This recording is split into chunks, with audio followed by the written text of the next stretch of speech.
Good morning girls. मैं doctor Navita Srivastava, सह आचार्य गृह विज्ञान। गर्ल्स, अपन ने पिछले वाले वीडियोस में अपन ने देखा था बचत किसे कहते हैं, कितनी प्रकार की बचत होती है और किन किन बातों का ध्यान रखना चाहिए हमें बचत करते समय। आज हम पढ़ेंगे विनियोग के बारे में, मतलब जो भी हम बचत करते हैं उसका हम विनियोग कहाँ करें, कहाँ हम इन्वेस्ट करें जहाँ से कि हमें ज़्यादा ब्याज या लाभ मिले। तो सामान्य बोलचाल की भाषा में विनियोग का अर्थ होता है उन वस्तुओं को क्रय करना जिससे व्यक्ति को लाभ हो। दूसरे शब्दों में, उत्पादक वस्तुओं के क्रय में लाभ हेतु धन लगाना या व्यापार में पूंजी लगाना ही विनियोग कहलाता है। इससे व्यक्ति को पूंजी के साथ ब्याज या लाभांश के रूप में लाभ प्राप्त होता है। व्यक्ति अपनी कुल आय में से कुछ न कुछ धनराशि अवश्य ही बचाता है, फिर वह घरेलू स्तर पर एक कोष का निर्माण करता है और जब इस कोष में पर्याप्त धनराशि एकत्रित हो जाती है तो वह उसे या तो बैंक में, डाकखाने में, बीमा निगम या किसी प्रतिष्ठित कंपनियों में धन का निवेश करता है और ब्याज प्राप्त करता है। प्रतिष्ठित कंपनियों के शेयर या ऋण पत्र खरीदता है तथा लाभ कमाता है। इस प्रकार धन को लाभ हेतु उचित स्थानों पर लगाना ही विनियोग कहलाता है। कुछ लोग ज़मीन जायदाद, मकान, दुकान खरीदने में धन को लगाते हैं तो कुछ लोग कृषि ज़मीन को खरीदने में। इस प्रकार उन्हें पूंजी के साथ साथ लाभ भी प्राप्त होता है। मैं इसे उदाहरण के तौर पर आपको समझाती हूँ। जैसे राम ने 50,000 रुपये कृषि लायक भूमि को खरीदने में व्यय किया, उससे उसे प्रति वर्ष 10,000 रुपये के अनाज उपज जाते हैं। अब क्या हुआ, जो 10,000 रुपये के जो अनाज उपज हुए वो उसे लाभ की तरह प्राप्त हुए और पूंजी जो उसने लगाई थी 50,000 रुपये कृषि ज़मीन के रूप में, वो भी उसकी सुरक्षित ही रही।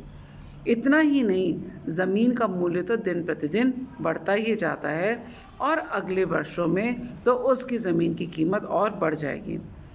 तो हम ये कह सकते हैं कि राम को पूंजी के साथ ही लाभ भी प्राप्त हुआ। अतः लाभ हेतु जो उसने धन लगाया जाता है वह विनियोग कहलाता है। बचत और विनियोग में मैं अंतर बताती हूँ। बचत क्या होती है, जो भी हम कुल आय हमें मिलती है उसमें से अगर हम माइनस कर दें कुल व्यय और जो बचता है पैसा, वो हमारी बचत कहलाती है। और विनियोग किसे कहते हैं, हमने जो भी बचत की उसको हमने जहाँ भी लगाया और उससे जो हमें ब्याज या लाभ प्राप्त हुआ उसे हम विनियोग कहते हैं। अब मैं आपको बताती हूँ कि धन को विनियोग करते समय हमें किन किन बातों का ध्यान रखना चाहिए। सबसे पहले है पूंजी की सुरक्षा, क्योंकि हम जो भी धन कमाते हैं बहुत बहुत मुश्किल से कमाते हैं। हम अपनी इतनी सेवाएं देते हैं तन मन से, तब जाके हमें ये पूंजी प्राप्त होती है। तो इस पूंजी की सुरक्षा हमारे लिए बहुत ज़रूरी है। विनियोग के साधनों का चुनाव करते समय सबसे पहले ध्यान देने योग्य और महत्वपूर्ण योग है पूंजी की सुरक्षा। विनियोग का मूल्य उद्देश्य होता है पूंजी का उपयोग करके आय अर्जित करना, अर्थात पूंजी सुरक्षित रहे और लाभ भी मिलता रहे। निवेशक को भूलकर भी वैसी कंपनियों या प्रतिष्ठानों में धन का विनियोग नहीं करना चाहिए जहां आर्थिक सुरक्षा की गारंटी ना हो। कई बार नई नई कंपनियां, निजी बैंक अधिक लाभ का प्रलोभन देकर जनता से धन का विनियोग करवाते हैं और कुछ वर्षों पश्चात वह कंपनी रातों रात ही गायब हो जाती है। ये हम आए दिन पेपर में पढ़ते हैं और जिसका पता ठिकाना भी कुछ भी नहीं होता और ढूंढने पर भी वे कंपनियां पुनः नहीं मिलती हैं। इस प्रकार वे जनता को धोखा देती हैं और सारा पैसा हजम कर जाती हैं। कई कंपनियां तो अपने आप को दिवालिया तक घोषित कर देती हैं। अतः जनता का समस्त धन डूब जाता है। इसलिए पूंजी सुरक्षा हेतु निवेश करते समय हमें बहुत ध्यान देना चाहिए कि कंपनी या निजी बैंक या प्रतिष्ठान क्या विश्वसनीय है, क्या क्या यहाँ पे काम करने की हमारे को क्या क्या सुरक्षा मिलती है कि नहीं, ये सब चीज़ें हमें ध्यान देना ज़रूरी है। पहले से हमें देखना चाहिए कि इसकी शाखाएं देश के अन्य भागों में भी काम कर रही हैं कि नहीं, क्या ये कंपनी पहली बार तो शहर में व्यवसाय करने नहीं आ रही है, क्या ये कंपनी नई है तथा पहली बार शहर में कारोबार कर रही है। तो सोच समझकर हमें विवेकपूर्ण निर्णय लेकर इससे धन लगाना चाहिए। कंपनी की प्रतिष्ठा देखनी चाहिए और उसका देखना चाहिए कि वो हमें कितनी सुरक्षा देती है या कितनी हमें सिक्योरिटी देती है, और हमारे बिजनेस में या व्यवसाय में ये इस चक्र का कितना फ़ायदा होता है। फिर लाभ की उचित दर। धन की सुरक्षा और लाभ की दर दोनों ही एक दूसरे के विरोधी हैं, क्योंकि विनियोग से जितना अधिक लाभ होगा खतरा उतना ही अधिक बढ़ जाएगा। यदि कोई कंपनी या निजी बैंक निवेश को अधिक ब्याज दर देने का आश्वासन देती हैं, तो हो सकता है कि कुछ दिनों वर्षों बाद यह कंपनी यकायक गायब हो जाए या दिवालिया घोषित हो जाए तथा निवेशक की समस्त पूंजी डूब जाए। अतः इस बिंदु को ध्यान में रखते हुए विनियोग के साधनों का चुनाव करना चाहिए, जिससे लाभ की उचित दर के साथ ही पूंजी की सुरक्षा भी हो। फिर है विश्व की स्थितियों के प्रभाव का निर्धारण। विश्व की मौद्रिक एवं व्यापारिक स्थिति से भी विनियोग प्रभावित होता है। सुरक्षा, शांत राजनीतिक स्थिरता, सुदृढ़ मुद्रा प्रणाली आदि विनियोग को बढ़ावा देते हैं। तरलता। विनियोग के साधनों का चयन करते समय तरलता पर भी ध्यान देना चाहिए, क्योंकि परिवार की आवश्यकता परिवर्तित होती रहती है, साथ ही भविष्य भी अनिश्चित होता है। भविष्य में कोई ऐसी दुर्घटना घट जाए, आकस्मिकता आ जाए या धन की ज़रूरत कभी भी पड़ सकती है। ऐसी स्थिति में परिवार में जो भी हम विनियोग करते हैं उसको समाप्त करके हमें धन वापस प्राप्त करना पड़ता है।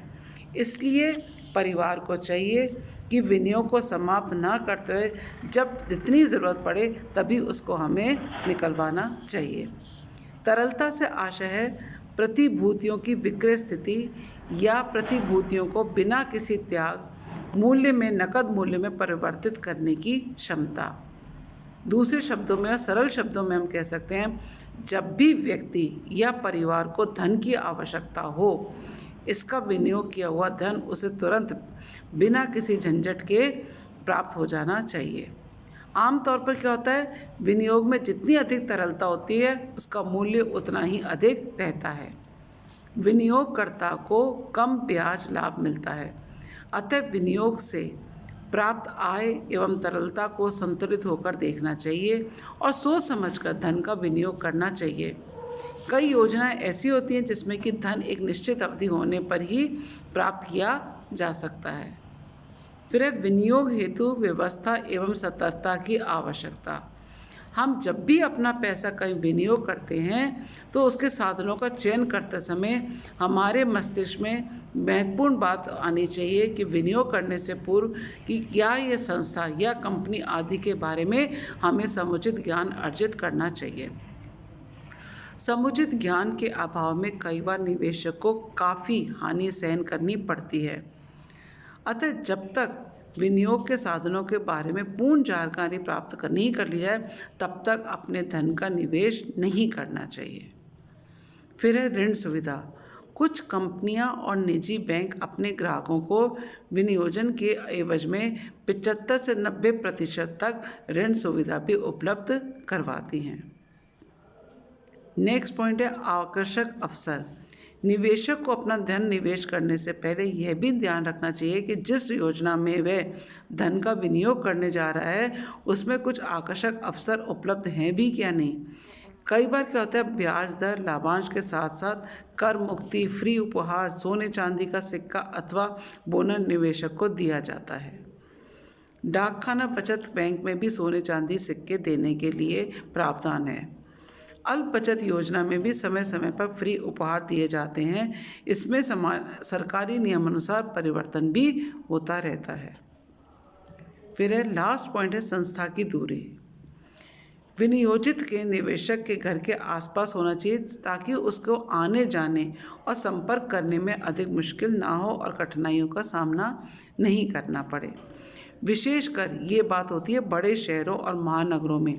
यदि विनियोजित संस्था काफ़ी दूर पर स्थित होती है तो विनिवेशक को वहाँ तक आने जाने में काफ़ी धन और समय का बर्बाद हो जाता है।